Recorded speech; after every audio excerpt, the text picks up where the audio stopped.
Ese desorden ha dejado de ser una simple acumulación de cosas. Se ha convertido en un ladrón silencioso que le roba la energía cada mañana y la seguridad en sus propios pasos. Es el miedo constante a tropezar con una pila de revistas, a no encontrar un documento vital en el mar de papeles de la cocina. Pero el miedo más profundo es otro, uno que no se atreve a pronunciar en voz alta. Es el temor a la llamada de sus hijos, a escuchar esa frase cargada de una preocupación que se siente como un juicio: mamá, esta casa es demasiado para ti. Quizás deberíamos buscar un lugar más pequeño. Esa frase es el verdadero monstruo. Porque sabe que el desorden no es solo desorden. Es la prueba visible que podrían usar para quitarle las llaves de su propia vida, la evidencia de que está perdiendo el control. Si alguna vez has mirado una habitación y has sentido que el peso de toda una vida te impide moverte, sabes que esta lucha no es por la limpieza. Es una batalla por la independencia. Cada objeto tiene una voz, y en el silencio de la casa, todas gritan a la vez. No es el valor material, es el peso del alma que llevan impregnado. El abrigo de su esposo, todavía colgado detrás de la puerta del dormitorio, no es solo una prenda de lana, es el recuerdo de su abrazo, el aroma que se desvanece con cada año que pasa. ¿Cómo se guarda un abrazo en una caja? ¿Cómo se etiqueta la sensación de seguridad que él le daba? Deshacerse de él se siente como una traición, como borrar el último vestigio físico de su presencia. Es una culpa silenciosa y corrosiva que la paraliza. Este apego no es simple nostalgia, es un ancla emocional. Cada cosa que guarda es un intento desesperado por no olvidar, por mantener vivo un capítulo que la vida ya cerró. Y así, la casa se ha convertido en un mausoleo de recuerdos, donde el polvo no cubre los muebles, sino las emociones no resueltas que se niega a confrontar. El verdadero terror no vive en los pasillos abarrotados, sino en el timbre del teléfono. Es el miedo a la voz de sus hijos, cargada de una preocupación que se siente como una sentencia. Se imagina la conversación una y otra vez: mamá, hemos estado pensando. Sabe lo que viene después. La sugerencia de un lugar más manejable, una frase que para ella se traduce en: ya no eres capaz. El desorden se convierte en la prueba irrefutable de su supuesto declive, la evidencia que ellos usarían para tomar el control. Cada caja sin abrir, cada pila de revistas, es un argumento en su contra en un juicio que aún no ha comenzado. Esta no es una batalla contra el polvo, es una lucha por la autoridad sobre su propia existencia. Proteger su independencia se ha vuelto un acto de resistencia silenciosa, un esfuerzo diario por demostrar, primero a sí misma y luego al mundo, que las llaves de esta casa y de su vida todavía le pertenecen firmemente a ella. La casa es el espejo de una mente fatigada por la indecisión. Cada rincón desordenado no es más que el resultado de miles de luego lo hago que se acumularon hasta formar un muro. Esa pila de correspondencia en la mesa del comedor no son solo cartas, son decisiones financieras pospuestas. Las cajas en la habitación de invitados no contienen objetos, contienen proyectos de vida que nunca comenzaron, futuros que se quedaron guardados por miedo a fracasar. La parálisis que siente al mirar una habitación es el reflejo exacto de la parálisis interna. ¿Por dónde empezar cuando cada objeto abre una herida o una duda? Este caos físico ha erosionado su confianza, haciéndole creer que ha perdido la capacidad de tomar decisiones firmes. El desorden ya no es el problema, es el síntoma de una vida en pausa. Y mientras el pasado ocupa cada centímetro de espacio, no queda lugar para que el presente respire, ni para que un nuevo capítulo pueda, siquiera, escribirse. Fue una tarde de martes, con la luz dorada entrando por el pasillo. Elena llevaba una taza de té, su pequeño ritual de las 4. No vio la pila de revistas junto a la mesita, esa que llevaba meses prometiéndose reciclar. Su pie tropezó. Por un instante, el mundo se inclinó. No cayó, pero el susto le robó el aliento y la taza se estrelló contra el suelo de madera, haciéndose añicos. El sonido agudo rompió el silencio de la casa. Arrodillada, recogiendo los trozos de cerámica, no pensaba en la taza perdida, sino en el frío que sintió en la espalda. El frío de lo que pudo haber sido, una caída real, una cadera rota, la llamada inevitable a sus hijos. En ese momento, la amenaza dejó de ser una fantasía ansiosa en su mente. Se convirtió en una posibilidad tangible, un peligro real fabricado por su propia inacción. El desorden ya no era un conjunto de recuerdos, era un campo de minas que ella misma había plantado en su propio hogar, y acababa de pisar la primera. Después de limpiar el último vestigio de la taza rota, Elena no volvió a sus quehaceres. Se sentó en el sillón del salón, pero por primera vez en mucho tiempo, no para evadirse. Miró a su alrededor con unos ojos diferentes, unos ojos que ya no veían objetos, sino obstáculos. El miedo se había transformado en una claridad helada y una pregunta resonaba con una fuerza implacable. Si no lo hago ahora, ¿cuándo? ¿Cuando ya sea demasiado tarde y la decisión ya no sea mía? En ese silencio, tomó un voto. No fue un grito de guerra, sino un susurro firme dirigido a sí misma. Esto se termina hoy. Comprendió que no le faltaba voluntad, le faltaba un método. Un plan. Necesitaba un sistema, un conjunto de reglas sencillas y lógicas que la guiaran a través del laberinto emocional de su pasado, un paso a la vez, sin dejar que la nostalgia la paralizara de nuevo. No se trataba de vaciar la casa, sino de construir un camino seguro hacia su propio futuro. El primer paso no se da con una bolsa de basura, sino con una decisión. La decisión de trazar una línea en el suelo y decir, mi seguridad no es negociable. Así nace el primer hábito, la asterisco regla del espacio seguro.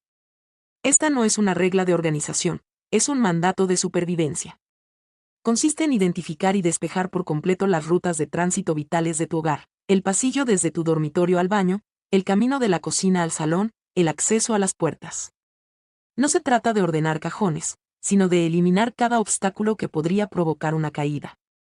Ignorar esta regla es aceptar vivir en una trampa que tú misma has construido, donde cada día que pasa aumenta silenciosamente el riesgo. La microvictoria aquí es inmediata y poderosa. Al final del primer día, no solo tendrás un camino despejado, habrás recuperado la sensación de moverte con libertad y confianza en tu propio hogar.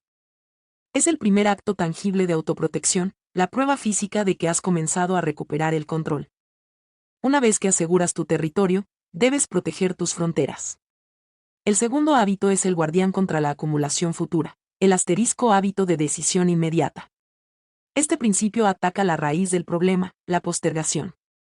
La regla es simple, cualquier objeto nuevo que entre a la casa, sea una carta, una revista o una pequeña compra, debe recibir un destino en el momento. O se usa, o se guarda en su lugar designado, o se descarta.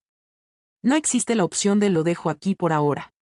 Ignorar esto es permitir que el caos regrese gota a gota, hasta que la inundación te abrume de nuevo. La consecuencia es volver a la parálisis, demostrándote a ti misma que no eres capaz de mantener el orden. La transformación, en cambio, es profunda. Cada decisión inmediata es un músculo que se fortalece. Dejas de ser una persona abrumada por las pequeñas cosas y te conviertes en la administradora activa de tu espacio, recuperando no solo el orden físico, sino también una invaluable agilidad mental. Ahora enfrentamos el corazón de la batalla, los objetos con alma. Aquí es donde muchos se rinden, ahogados en la nostalgia y la culpa. El tercer hábito, el asterisco método de valor real, es la brújula para navegar estas aguas emocionales. No se trata de borrar recuerdos, sino de honrarlos sin ser su prisionero. Al sostener un objeto que te ata al pasado, la pregunta clave no es ¿me trae alegría?, sino ¿este objeto me sirve para el futuro que quiero construir, o solo me ancla a un pasado que ya no puedo habitar? Esta pregunta cambia el enfoque del miedo a perder al coraje de avanzar. Ignorarla significa elegir conscientemente permanecer estancada, permitiendo que las posesiones de ayer dicten las posibilidades de mañana. La microvictoria es una liberación espiritual. Te das cuenta de que la memoria y el amor no residen en la cosa, sino en ti. Al soltar el objeto, no pierdes el recuerdo, liberas el espacio que necesitas para crear nuevos. Finalmente, las decisiones deben convertirse en acción visible. El cuarto hábito, el asterisco sistema de salida constante, es el motor que convierte la intención en progreso real. Consiste en designar un lugar físico y permanente en tu casa, una caja, una canasta junto a la puerta, exclusivamente para los objetos que ya has decidido que deben irse. Ya sea para donar, regalar o reciclar. Cada día, o cada semana, te comprometes a vaciar ese contenedor. Ignorar este sistema es el error más común. Terminas con pilas de cosas por sacar que simplemente se mudan de una habitación a otra, creando un desorden secundario y una falsa sensación de logro. La consecuencia es el agotamiento sin resultados. Pero al aplicarlo, la transformación es innegable. Ves el espacio liberándose, sientes el peso literal saliendo de tu casa y de tu vida. Cada bolsa que se va es un trofeo, una prueba irrefutable de tu progreso que alimenta tu determinación para continuar. Pero entonces llega el momento inevitable. Después de despejar pasillos y organizar la cocina, la confianza te lleva a esa caja de madera al fondo del armario. La caja de tu esposo. Al abrirla, el olor a cedro y a un tiempo detenido te golpea. Dentro, no hay tesoros, solo su vieja cámara de fotos, la que usó para documentar cada cumpleaños, cada vacación. Sostenerla no trae una dulce nostalgia, sino una ola de dolor agudo, un recordatorio de todo lo que ya no es. De repente, el método, las reglas, todo se desvanece. Sientes la tentación abrumadora de cerrar la tapa y devolverla a la oscuridad, porque enfrentarla se siente como admitir que ese capítulo terminó para siempre. Este no es un objeto, es un monumento a una vida compartida, y el miedo a que, si lo sueltas, el vacío que deje sea más insoportable que el desorden que lo oculta. Es en este punto de quiebre donde la verdadera batalla se libra. No es contra las cosas, es contra la historia que te has contado sobre ellas. Esa cámara no solo guarda fotos, guarda la identidad de la mujer que eras a su lado. El desorden se ha convertido en una armadura, una excusa para no tener que responder a la pregunta más difícil: ¿quién soy ahora, sola? Aferrarte a cada objeto es una forma de posponer la respuesta, de evitar la incómoda y aterradora libertad de tener que definirte de nuevo. Te das cuenta de que al proteger estas reliquias del pasado, no estás honrando la memoria, estás sacrificando tu propio futuro. Y la pregunta emerge, clara y cortante: al negarme a soltar a la mujer que fui, ¿estoy impidiendo que la mujer que todavía puedo ser tenga un lugar donde vivir? Proteger tu independencia exige que respondas. Y la respuesta no llega con una bolsa de basura, sino con un acto de redefinición. No se trata de borrar, sino de integrar. Tal vez tomes una sola fotografía de esa caja, la más significativa, y la enmarques para ponerla en tu nueva mesa despejada. El resto de los objetos, la cámara, las cartas, ya no son necesarios para sostener el recuerdo.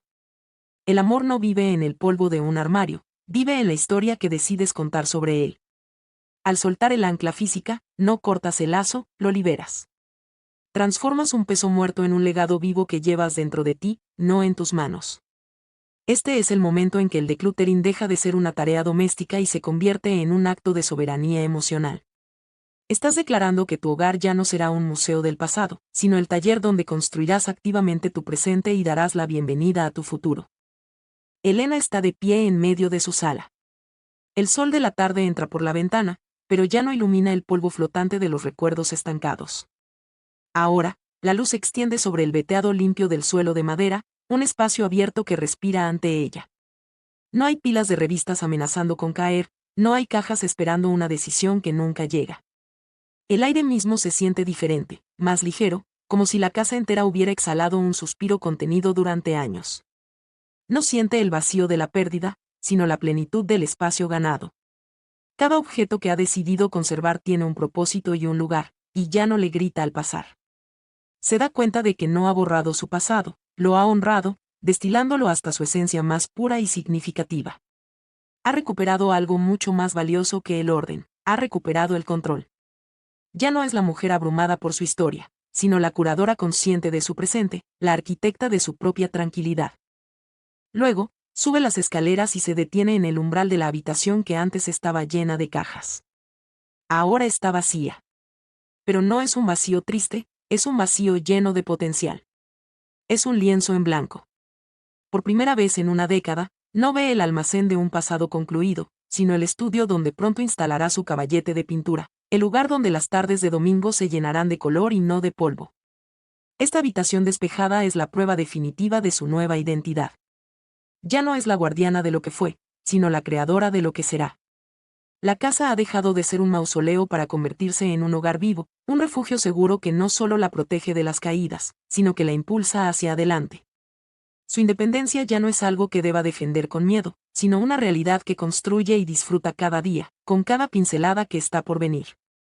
El teléfono suena una tarde de jueves, y por primera vez en años, el sonido no le provoca un nudo en el estómago. Es su hijo. Pero la conversación es distinta. Ya no hay preguntas veladas sobre si se las arregla sola, ni esa entonación de preocupación que siempre sonaba a juicio. Ahora le cuenta sobre los planes de su nieta para la universidad, compartiendo la alegría con la naturalidad de quien habla con un igual, no con alguien a quien debe supervisar. Elena, sentada en su sillón, con la vista de una sala despejada y luminosa, se da cuenta del cambio más profundo. El respeto en la voz de su hijo no nace de su casa ordenada, sino de la autoridad que ella proyecta. Al tomar las riendas de su espacio, ha renegociado silenciosamente los términos de su relación con el mundo. Ya no es una frágil guardiana del pasado, es la matriarca serena y en control de su presente, una mujer cuya independencia ya no necesita ser defendida porque se ha vuelto evidente para todos. La habitación de invitados, antes un mausoleo de cajas selladas, ahora huele a aguarrás y a lienzo nuevo. El sol de la mañana se derrama sobre un caballete de madera, iluminando los trazos iniciales de un paisaje marino que solo existía en su memoria. Este espacio no es simplemente un cuarto para un pasatiempo, es la prueba física de una resurrección. Cada pincelada no solo añade color al lienzo, sino que también reescribe su propia narrativa. La energía que antes se consumía en la ansiedad y la parálisis de la indecisión, ahora se canaliza en un acto de creación pura. Ha dejado de ser la administradora de reliquias para convertirse en artista. Este taller no es un fin, es un comienzo. Es la manifestación de que el espacio más valioso que liberó no fue en su casa, sino dentro de sí misma, el espacio para soñar, para crear y para ser la mujer que siempre quiso ser, más allá de los roles que la vida le había asignado. Este proceso le enseñó la lección más difícil: el verdadero desorden no estaba en los armarios, sino en la historia que se contaba a sí misma. La historia de que su valor estaba atado a los recuerdos que guardaba, de que soltar un objeto era traicionar una memoria. Descubrió que el amor y los recuerdos no son frágiles, no se rompen ni se pierden al liberar sus contenedores físicos. Al contrario, al soltarlos, les permitió respirar y reintegrarse a ella de una forma más viva y presente. Ahora, el recuerdo de su esposo no es un abrigo polvoriento que le provoca culpa, sino una sonrisa que la acompaña mientras pinta, una fuerza tranquila que la impulsa. Ha aprendido a distinguir entre el duelo sano y el estancamiento destructivo. Al vaciar su casa del peso del ayer, no borró su pasado, lo honró de la única manera que importa, usándolo como cimiento para construir un presente lleno de paz y propósito. Y esta no es solo la historia de Elena. Es la promesa que te espera al otro lado del miedo y la indecisión. Los 5 hábitos que descubriste hoy no son un simple manual de limpieza. Son un entrenamiento para recuperar tu soberanía personal. Cada bolsa de basura que sale por la puerta no es solo basura, es un voto a favor de tu propia dignidad. Cada estante que despejas es una declaración de que mereces vivir en un entorno que te nutra, no que te agote. Se trata de entender que tu hogar debe ser tu santuario, no tu carga. Es el lugar donde tu seguridad física y tu claridad mental están protegidas. Al aplicar estas reglas, no solo estás ordenando objetos, estás enviando un mensaje inequívoco a ti misma y al mundo: yo decido cómo vivo. Yo estoy al mando de mi vida y de mi futuro. Piensa en el legado que dejas. Antes, el legado de Elena era una casa llena de posesiones que, inevitablemente, se convertirían en una carga emocional y logística para sus hijos. Un regalo envenenado de buenas intenciones y decisiones pospuestas. Ahora, su legado es radicalmente diferente. No es material. Es la demostración viviente del coraje, la prueba de que nunca es tarde para reinventarse. Es el regalo invaluable de la tranquilidad, de saber que no les dejará un problema por resolver, sino un ejemplo a seguir. El verdadero patrimonio que construimos en nuestros últimos años no se mide en los bienes que acumulamos, sino en la sabiduría y la paz que cultivamos. Al liberar tu vida del exceso, no solo te liberas a ti, sino que también liberas a las próximas generaciones de la obligación de cargar con tu pasado. Les dejas espacio para vivir su propio futuro. Imagina despertar mañana en una casa donde cada objeto tiene un propósito y cada espacio te invita a la calma. Imagina caminar descalza por el pasillo sin el más mínimo temor a tropezar, sintiendo solo la calidez de la madera bajo tus pies. Esta ligereza, esta sensación de fluidez, es el resultado final. No es un vacío, es la libertad en su forma más pura. La libertad de invitar a una amiga a tomar un café sin la ansiedad previa de tener que ordenar un poco. La libertad de planificar un viaje sin que la idea de dejar la casa así te frene. La libertad de sentarte en silencio y, simplemente, estar. Esta paz no se compra, se construye. Se construye decisión a decisión, objeto a objeto, hasta que tu entorno exterior se convierte en un reflejo perfecto de la serenidad que has cultivado en tu interior. Es el máximo lujo, la tranquilidad de un hogar que te sirve y te protege. Al final, la casa de Elena se convirtió en el espejo de la mujer en la que se había transformado, abierta, luminosa y llena de posibilidades. Ya no mira por la ventana con nostalgia por lo que fue, sino con una serena expectación por lo que vendrá. Porque entendió la verdad fundamental: ordenar la casa nunca fue el objetivo. Fue la herramienta. La herramienta para desmantelar el miedo, para reafirmar su autoridad y para construir un futuro en sus propios términos. La batalla no era contra el desorden, sino por el derecho inalienable a vivir el último y más importante capítulo de la vida con dignidad, con alegría y, sobre todo, con una absoluta e inquebrantable independencia. Tu historia no ha terminado. Aún quedan muchas páginas en blanco. Y el espacio para escribirlas te está esperando. Solo tienes que decidirte a crearlo.